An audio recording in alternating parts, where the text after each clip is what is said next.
जी हाँ, बात आज की पाठशाला की। यूं तो पाठशाला में हम आपको हमेशा शेयर बाजार से जुड़े ज्ञान की बातें बताते हैं, इससे जुड़े शब्दों और विभिन्न मौकों पर इस्तेमाल होने वाले लफ्जों के बारे में बताते हैं ताकि आप एक समझदार और कामयाब निवेशक बन सके। लेकिन इस कामयाबी के लिए सबसे ज्यादा जरूरत है चौकन्ना रहने की।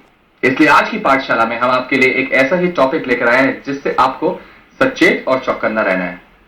और आज का टॉपिक क्या है, इसके लिए हमारे पास जो सवाल आया है वो मीनाक्षी घई हैं और इन्होंने सवाल जो भेजा है ये पूछना चाह रही हैं कि डब्बा ट्रेडिंग क्या होती है, इसमें क्या जोखिम है। जी हाँ, डब्बा ट्रेडिंग।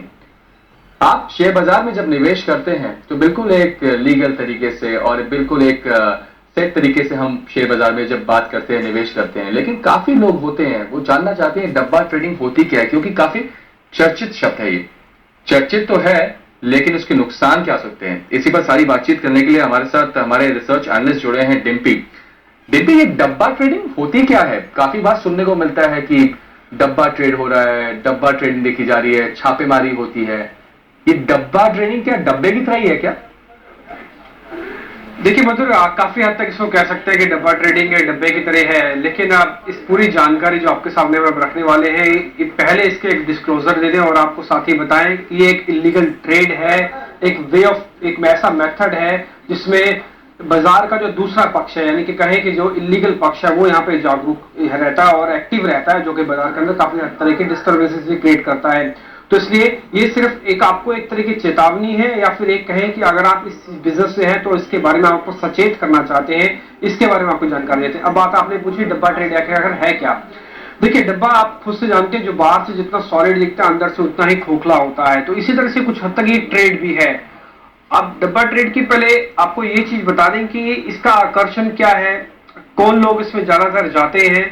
पहले तो इसके आकर्षण के बाद कि एक जब लीगल कामकाज आप मार्केट में कर सकते हैं, सब कुछ अवेलेबल है, आपके पास डीलर अवेलेबल है, सिस्टम अवेलेबल है, आपके पास पूरा बैंकिंग सिस्टम अवेलेबल है, ब्रोकर्स अवेलेबल है, लेकिन फिर भी हम डब्बा ट्रेडिंग की तरफ हमारा आकर्षण आखिरकार बढ़ता क्यों है, क्यों लोग इस तरफ जाते हैं, उसकी कुछ एक मुख्य वजह है जिसकी तरफ आकर्षण काफी ज्यादा बढ़ जाता है। सबसे पहला तो इसके अंदर ये होता है, इसके अंदर मार्जिन। मैंने जब भी अपना लिंक दिया तब मैंने ये कहा कि बाजार के अंदर दो चीजों की सबसे ज्यादा जरूरत रहती है क्लाइंट्स को, वो होता है मार्जिन और दूसरी एक अच्छी टिप की।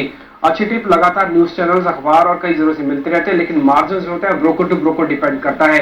डब्बा ट्रेडिंग का सबसे पहला पॉइंट यही होता है जो आकर्षण करता है, वो है मार्जिन। आप काफी कम पैसा देके आप उसमें ट्रेड ले सकते हैं क्योंकि उसकी कोई लिखा पढ़ी नहीं है। मैं एक बहुत छोटा सा एग्जांपल आपके सामने रखूं। अगर मेरे अकाउंट में 15,000 रुपए हैं और मैंने करीब 10 लाख का माल ले लिया या 5 लाख का माल ले लिया है, तो उस 5 लाख के माल के अंदर जब तक मेरा 15,000 का लॉस नहीं होगा एम टू एम बेसिस पर, तब तक मैं उसमें पोजीशन खड़ी कर सकता हूं। लेकिन जब तक लीगल ट्रेड जैसे कहते हैं, यानी कि जो ब्रोकर्स के पास अपने टर्मिनल्स होते हैं, उसमें एक अलग अलग तरह के सॉफ्टवेयर होते हैं जो आपको अलाउ ही नहीं करेंगे वो ट्रेड इतना बड़ा लेने के लिए। तो इसलिए डब्बा ट्रेडिंग की सबसे पहले तो यही खासियत होती है कि यहाँ पे आके आप कम मार्जिन पे ज्यादा ट्रेड करते हैं, लेकिन ये अपने आप में खतरा है। ये खतरा है लेकिन ये आकर्षण का केंद्र भी है। दूसरी इंपॉर्टेंट बात जो डब्बा ट्रेड के बारे में आकर्षण देता है वो है कि किसी तरह की कोई कागजी कार्रवाई नहीं होती है। ना तो अपना आपको पैन कार्ड देना है, ना केवाईसी नॉर्म्स फॉलो करने हैं ब्रोकर्स को, और किसी तरह का कोई ना लेन देन का कागजी आपको कार्रवाई रखनी है। कुल मिला के आप डब्बा ट्रेडिंग में एक किस्म से ये भी कह सकते हैं कि अगर आप रेगुलर ट्रेड कर रहे हैं स्टॉक मार्केट के अंदर, आपको सारा पैसा व्हाइट का लिया जाएगा, व्हाइट से ही पैसा दिया जाएगा। लेकिन डब्बा ट्रेड का जो सेकंड आकर्षण का कारण है वो यह कि इसमें ब्लैक का पैसा भी आ सकता है और ब्लैक का पैसा जा भी सकता है। दैट मींस कैश में डील होगा, कैश में प्रॉफिट होगा, कैश में आप चाहे तो लॉस ले सकते हैं। इसका सेकंड आकर्षण है।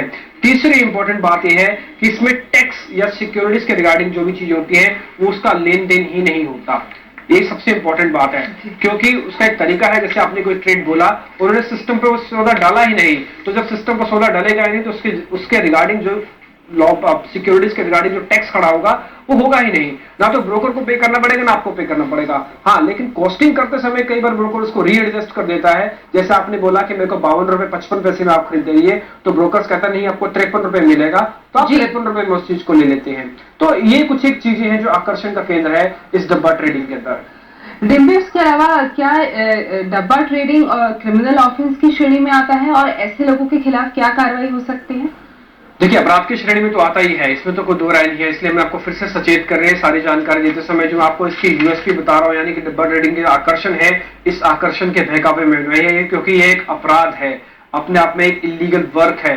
अगर आप इसमें पाए जाते हैं, दोषी पाए जाते हैं, तो इसमें सजा का प्रावधान भी है, पेनल्टीज का प्रावधान भी है, और इसमें लगातार आप सुनते भी रहते होंगे डब्बा ट्रेडिंग की जगह में छापे पड़े हैं और आप पुलिस ने गिरफ्तारियां की हैं। उसमें सिर्फ ब्रोकर जो चला रहा है वो नहीं है, बल्कि उसके बुक्स में जिनका नाम होता है, जिनसे वो डील कर रहा है, उनके ऊपर भी कार्रवाई होती है, उनके ऊपर भी छापा पड़ता है, तो उनसे भी सख्ती बरती जाती है। इसलिए अपराध की श्रेणी में आता है, इसलिए आपको इससे दूर रहना चाहिए। ये सिर्फ एक बाजार का दूसरा चेहरा है, जिसे कहें कि बुरा चेहरा है, वो यहाँ पे आके रिफ्लेक्ट होता है, इसलिए आपराधिक श्रेणी में है, इससे बिल्कुल आपको दूर रहना है।